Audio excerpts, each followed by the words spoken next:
बहुत दर्द है मेरे सीने में भी, बहुत कुछ गंवाया है हमने भी इस लड़ाई में।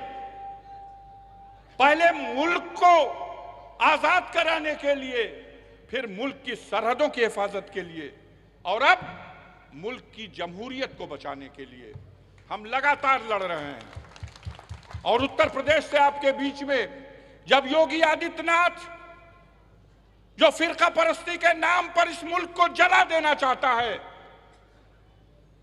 वो महाराष्ट्र में आके वोट मांग रहा है, तो मैं भी आया हूं और मैं भी आपके सामने झोली फैला करके ये कहने के लिए आया हूं कि जालिमों के खिलाफ लड़ने वालों का साथ दो, इनका सफाया होने वाला है।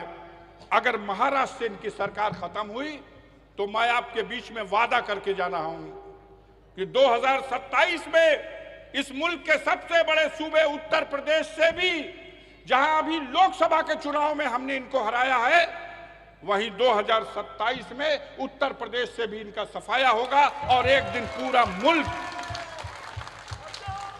हमारे मुल्क की जमहूरियत बचेगी, हमारे मुल्क का संविधान बचेगा, हमारे मुल्क में भाईचारा बचेगा। हिंदू, मुस्लिम, सिख, ईसाई सब भाई भाई, सभी का खून है शामिल यहां की मिट्टी में। राहत इंदौरी ने कहा था, लगेगी आग तो आएंगे घर कई जद में, यहां पे सिर्फ हमारा मकान थोड़ी है, और सभी का खून है शामिल यहां की मट्टी में, किसी के बाप का हिंदुस्तान।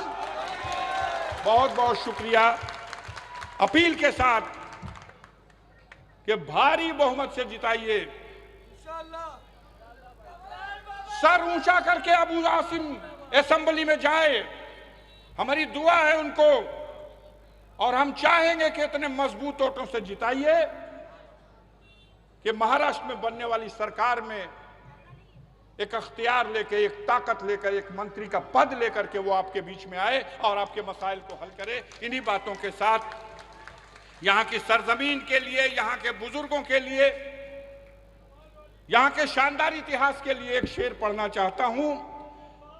यहां के फूल में जो ताजगी है, रौनक है, किसी चमन के मुकद्दर में आ नहीं सकती, और ये सरजमी है बहादुर वतन परस्तों की, यहां की खाक को हर खाक पा नहीं सकती। अफजाल अंसारी साहब, जो किसी नाम के मोहताज नहीं, मैं इस शेर के जरिए सर को आवाज दूंगा कि आबशारों ने पहाड़ों के जिगर चीरे हैं, आबशारों ने पहाड़ों के जिगर चीरे हैं, हौसला चाहिए चट्टान से टकराने का।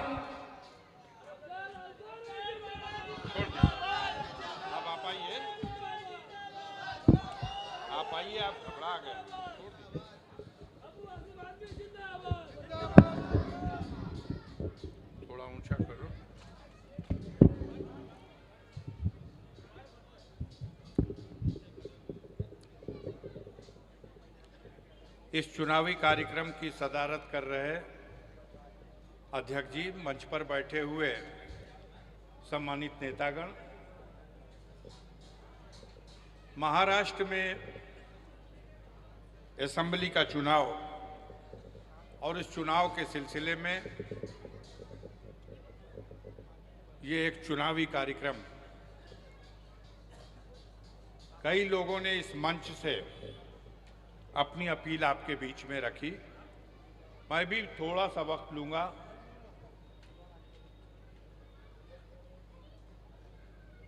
जमहूरियत, लोकतंत्र, डेमोक्रेसी,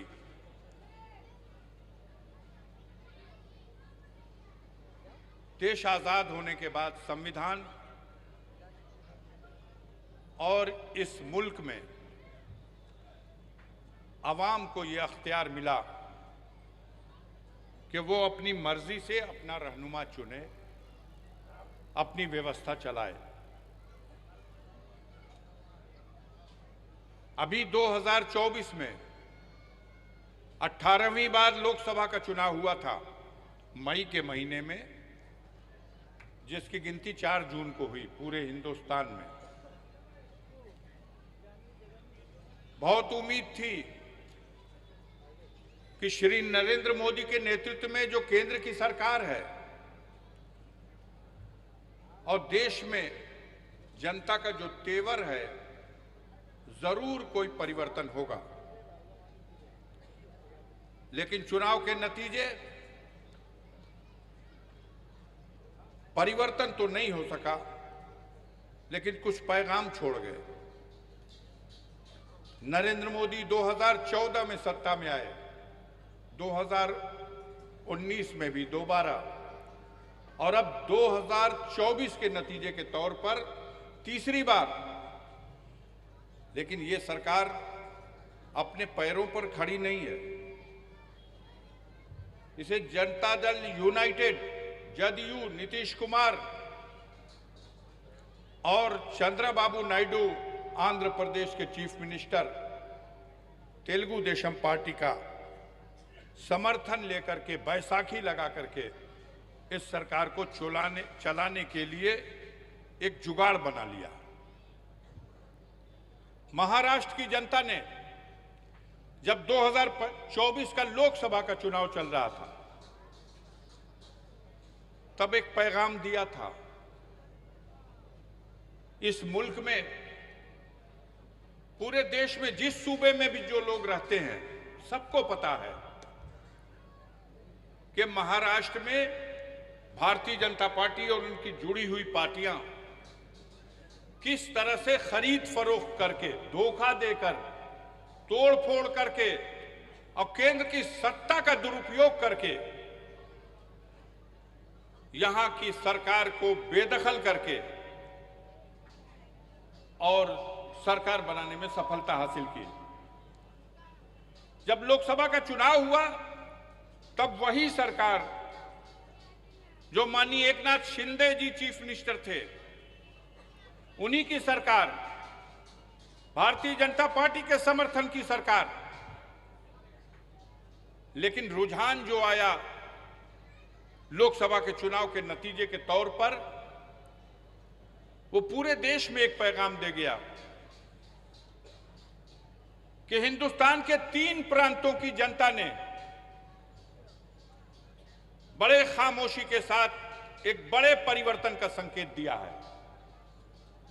एक तरफ उत्तर प्रदेश में, जहां 80 में 80 सीटें जीतने की बात कही गई थी, वहां भारतीय जनता पार्टी की औकात महज 33 सीटों पर सिमट गई। और दूसरी तरफ महाराष्ट्र, जो हिंदुस्तान का दूसरा सबसे बड़ा सूबा है, जहां 48 लोकसभा की सीटें हैं, जहां दावा था कि 40 और 42 सीटें जीतेगी एनडीए, वहां उनको खाते में इतनी ही सीटें आई कि उसके 2 गुना सीटें इंडिया गठबंधन के लोगों को, यहां के अवाम ने जिता के भेज दिया। भारतीय जनता पार्टी के लोगों की चिंता बढ़ी हुई है। बंगाल का रिजल्ट, जहां 42 लोकसभा की सीटें थी, Bharatiya Janata party double figure में नहीं पहुंच पाई। तो महाराष्ट्र की जनता के फैसले को, बंगाल की जनता के फैसले को और उत्तर प्रदेश की जनता के फैसले को पूरे हिंदुस्तान की जनता ने एक पैगाम मान लिया।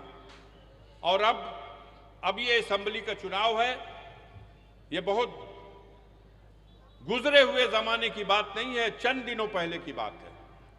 आज असेंबली का चुनाव है, नतीजा तो आपने दे दिया, लेकिन हमारे देश की मीडिया यह बात जाहिर नहीं होने दिया। चुनाव लोकसभा का था, लेकिन आपको यह पता नहीं कि जो 31-32 सीटों पर इंडिया गठबंधन के लोग लोकसभा का चुनाव जीते हैं, वो कितने असेंबली हलके हैं जहां पर उनको लीड मिली है। ये तो उसी दिन साबित हो चुका है कि 288 विधानसभा सीटों में जो महाराष्ट्र की सरकार है, ये अल्पमत में आ चुकी है। और इस चुनाव में भी इस सरकार की विदाई निश्चित है। एक मुद्दा सिर्फ सामने देख लेना, इस सीट के लिए एक मुद्दा। एक तरफ उन लोगों की कतार है जिन्हें जनता ने नुमाइंदा चुना था, लेकिन जो हालात से घबराकर या तो बातिल के सामने घुटना टेक दिए या अपना ज़मीर बेच दिए। और दूसरी तरफ उन लोगों की कतार है जो जालिमों के सामने मुकाबला करने के लिए खड़े रहे और डटे रहे। सत्ता से बेदखल होने के बाद भी उन्होंने अपने ईमान का सौदा नहीं किया। उनमें अबू आसिम आज़मी साहब हैं, जो आपके क्षेत्र के महबूब रहनुमा हैं, जिन्हें आपने चुना था। हम लोग भी बड़ी कदर करते थे महाराष्ट्र के उस मंत्री की। हम लोग भी आवाज बुलंद करते थे कि केंद्र की सरकार ने और नेताओं ने बड़ा जुल्म ढाया है और ईडी का दुरुपयोग करके, सीबीआई का दुरुपयोग करके, इनकम टैक्स वालों का दुरुपयोग करके मलिक साहब को जेल में डाल दिया। हमदर्दी थी, उनको वोट देने वालों को भी थी और सारे हिंदुस्तान के लोगों को थी कि जबरदस्ती इनके ऊपर मुकदमा कायम किया गया। लेकिन अफसोस कि काल कोठरी की उस अंधेरे ने उनके भीतर की जो ताकत थी उस ताकत को तोड़ दिया। बाहर तो आ गए, लेकिन उन्हीं ताकतों के सामने घुटना टेक के आ गए जिन ताकतों ने उनको इस नौबत तक पहुंचाया था। सच है या नहीं बताइए? और आज उन्हीं को यह जिम्मा दिया गया कि कोई और नहीं, तुम ही को अबू आसिम आज़मी को हराना है, क्योंकि अबू आसिम न बिका, न टूटा, न घुटना टेका। फैसला तो इसका करना है। एक तरफ लड़ने वाला है, आपने उसको अपना रहनुमा बनाया 1 बार 2 बार 3 बार। एक तरफ वो सारा सितम सह करके भी जालिमों से लड़ रहा है, आवाज बुलंद कर रहा है, और दूसरी तरफ वो लोग हैं। हम देख रहे थे, शायद बैलेट मशीन में भी पता नहीं, यहां शायद 2 मशीन आप लोगों के सामने वोट डालने के लिए आए है ना। कितने कैंडिडेट हैं? 22 कैंडिडेट हैं। अरे भाई बस रहने दीजिए, हम समझ रहे हैं। 22 कैंडिडेट हैं, आधे से ज्यादा वही हैं जो आपके वोट को बर्बाद करना चाहते हैं। कोई अपना वोट इस दौर में अपना वोट बर्बाद करना गवारा करेगा? नहीं करेगा। तो लड़ाई बस इतनी है। एक तरफ गुजराती मॉडल है, या तो लोगों पर बुलडोजर चला दो, उनके हौसले को तोड़ दो, उनको बर्बाद कर दो, उनके झूठे मुकदमे में फंसा दो, उनके मुस्तकबिल को अंधेरी कोठरी में डाल दो और उसे बेबस करके अपने सामने घुटना टेकने को मजबूर कर दो। एक तरफ वो ताकतें हैं। बिके तो पैसे से खरीद लो। बकरी बिकी, खस्सी बिका कुर्बानी के दिनों में। गांवों में कहा जाता था बीडीसी के चुनाव में क्षेत्र पंचायत के सदस्य बिकते हैं, लेकिन महाराष्ट्र में तो एमएलए बिका। बिका कि नहीं बिका बताओ? आपके मोहर से जो ताज उसने पहना था, उस ताज को उसने नीलाम कर दिया। दोबारा हकदार है वो उस ताज को पहनने का? उसे सजा मिलनी चाहिए। ये जनता, इसे फैसला देने का हक हासिल है, तो ये फैसला उसके हक में देगी जो जनता के लिए खड़ा है, जनता के लिए लड़ा है। अबू आसिम साहब समाजवादी पार्टी के महाराष्ट्र के प्रदेश अध्यक्ष हैं। एक मजबूत पिलर है। उत्तर प्रदेश के बाद पूरे हिंदुस्तान में अगर समाजवादी पार्टी दूसरा कोई सूबा है जहां उसकी अलग एक पहचान कुछ है, तो वो ये महाराष्ट्र है। और इस पहचान के लिए अगर सबसे बड़ा किरदार कोई है तो वो अबू आसिम आज़मी है। उसे इनाम मिलना चाहिए या नहीं मिलना चाहिए? इस इलेक्शन में इतने वोटों से जिताओ अबू आसिम को कि शर्मिंदा हो जाएं वो लोग जिन्होंने भेजा है दर्जनों लोगों को कि बेवकूफ बना के वोटों को बर्बाद करा दो और अबू आसिम आजमी को हरा दो। इस लड़ाई को समझने की कोशिश करो। आज मुल्क को किधर ले जाने की कोशिश हो रही है? धर्म के नाम पर नफरत फैलाया जा रहा है। इस मुल्क में जमहूरियत का निजाम है, संविधान है और नफरत परोसी जा रही है। पूरे माहौल को जहरीला बना दिया गया। हमारे उत्तर प्रदेश के मुख्यमंत्री जी सबसे ज्यादा दौरा लगा रहे हैं महाराष्ट्र का, लगा रहे हैं। उनका नारा मालूम है आपको? किसी का बना नहीं सकते। लोग टूट जाते हैं एक घर बनाने में और ये तरस नहीं खाते बस्तियां जलाने में। क्या ऐसे लोगों को ताकत देनी चाहिए? ऐसे लोगों को सजा देने की जरूरत है। ऐसा दौर है जब जमहूरियत का निजाम खतरे में है, जब गंगा जमुनी तहजीब खतरे में है, जब भाईचारा खतरे में है, जब मिल्लत और मोहब्बत का ये जो बाग है उस बाग को नोचा और बकोटा जा रहा है। ऐसे माहौल में कुर्बानी देने की जरूरत है। कुछ लोग होते हैं जो घुटना टेक के भी चाहते हैं कि हमारी तारीख लिखी जाए, और कुछ लोग होते हैं जो कुर्बानी दे करके अपने आप वो रास्ता छोड़ जाते हैं जिससे उनका इतिहास लिखा जाता है।